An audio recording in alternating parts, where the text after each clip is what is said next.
We're here today, we're an organisation, a political organisation. We're engaged in the movement that's happening here, the protest, because we're trying to fundamentally put the point across that if you want to talk about climate justice, we need to be talking about challenging capitalism itself, and that those two things, climate justice and a system based on profit and extraction of resources, as long as it's profitable, and the burning of those fossil fuel resources, these two things are mutually exclusive. And why do you think over the years, when people have been promoting this sort of stuff and talking about it in the way you are, and it's happened every year I can remember, you know, when people get to a certain age, they always become communists, don't they? And nobody really cares, Ben. You're not getting very much traction from the rest of us, are you? We're just looking at you and thinking you're a bunch of lunatics. Well, actually, I'd say that's actually a very different experience to the one I've had. I think quite a few years ago, it was very difficult to stand on the street and say, yes, I'm anti-capitalist, I'm a communist, I'm a revolutionary. It's never been difficult to stand on the street. That's what people do all the time. Yeah, I know. I'm not saying as in like we are. I mean, obviously sometimes we are stopped from doing stuff, but like what I mean is that politically how we're received by people.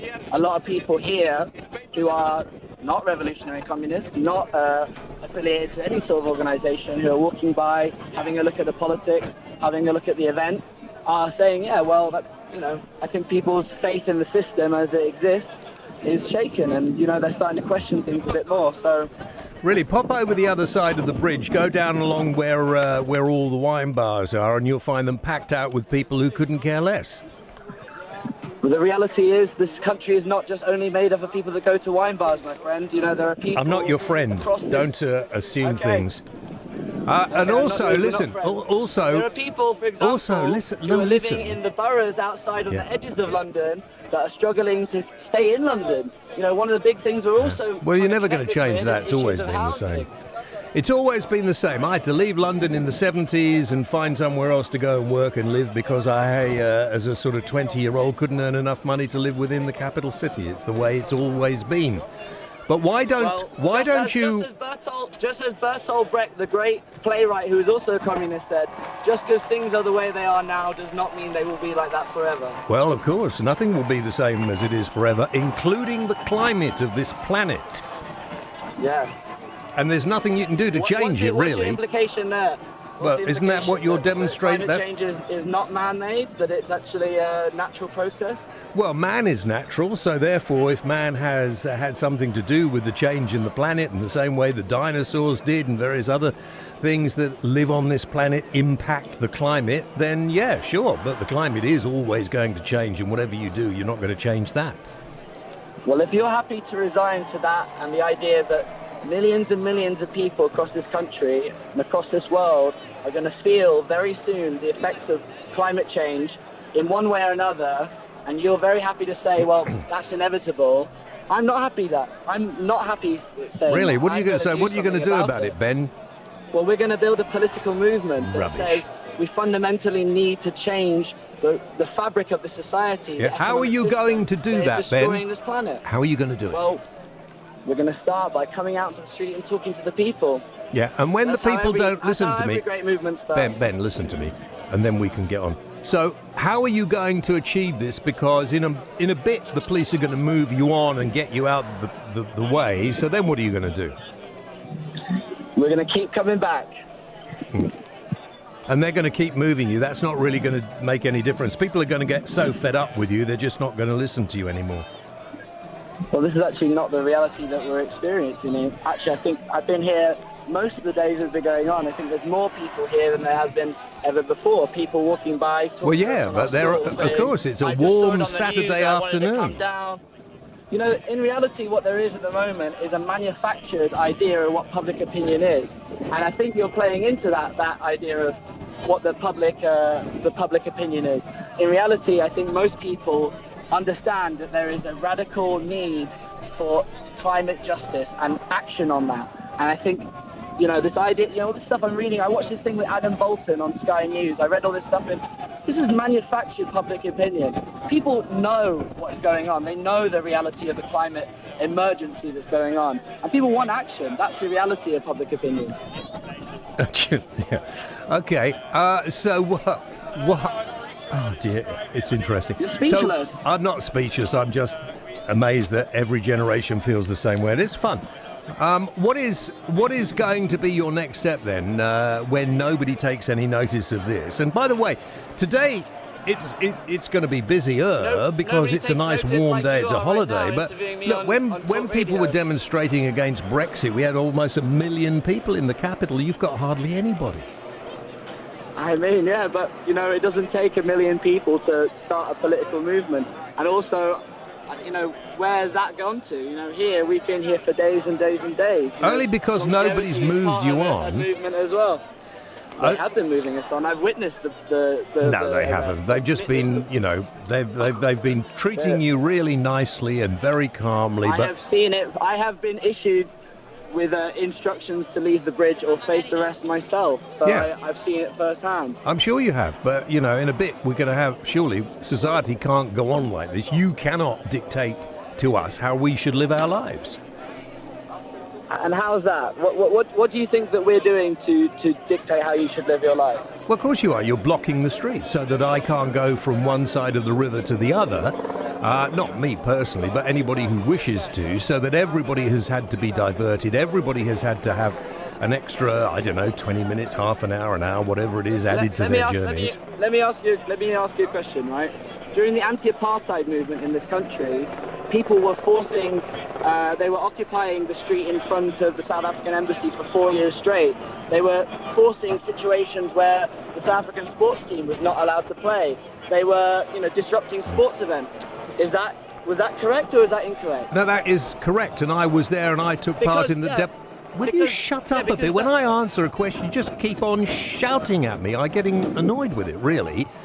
It was a very unfair situation, apartheid. It was disgusting, and it was something that could be achieved because it was one country's idea. In the same way that Brunei think it's acceptable to stone people who are gay or adulterers or whatever to death, it will be easy, relatively speaking, to change their mind and stop them. You will never be able to say to people, if we don't change the way we all live, and if we don't all become vegetarians and stop flying in aeroplanes and everything else, you can't do that. It won't work. And even if you did do it, Ben, the climate is still going to change because that's the evolving of the planet. And I don't know whether it's going to be habitable for us in, 100 years or not. Who knows? Nobody knows. Even the scientists couldn't really tell you that. They just work out from making their models what they think might happen. Okay, 3 points there. First of all, I would compare the environmental struggle in the terms of it being very unjust and unfair system, because in this country and in the first world countries across the world, we are net consumers. We consume way more than our environmental impact per capita should allow and will allow. So, and the first countries that are going to be affected actually won't be Europe and it won't be North America. There's going to be countries like Bangladesh. There's going to be countries like Tuvalu, which is not going to exist anymore. Well, maybe you need to, maybe Ben, you need to go to some of these countries. Maybe pop over to China for a while, or Iran, or Syria, or any of the African states, and maybe you need to go and do some demonstrating over there, or maybe India or Bangladesh or Pakistan.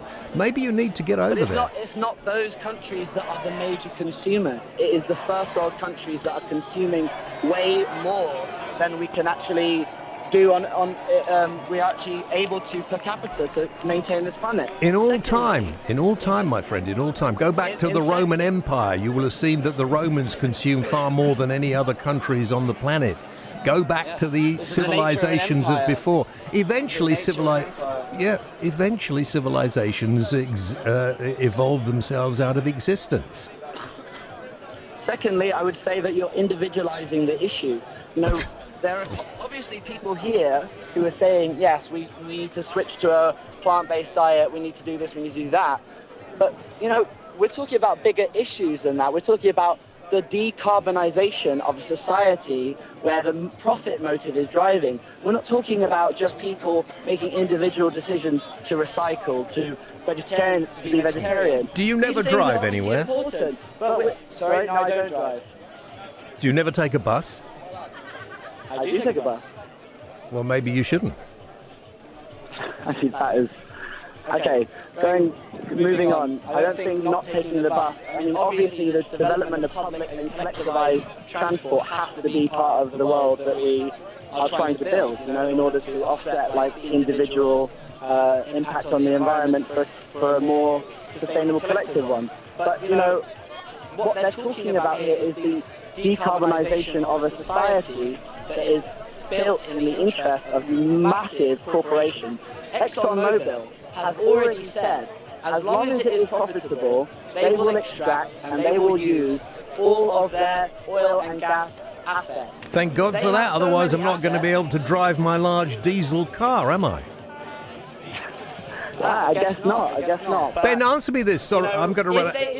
Ben, I will run out of time. And listen, before at the risk of patronising you, Ben, I want to thank you because you've been prepared to stay on and debate this with me, where some of your colleagues burst into tears and say they can't listen to anything negative when they're being asked questions. So I appreciate what you've done. Are you referring to the Adam Bolton interview? No. Well, whoever was the bloke on the Adam Bolton interview was an idiot anyway, wasn't he? He was not answering the questions. He was extremely within his rights to leave when he just...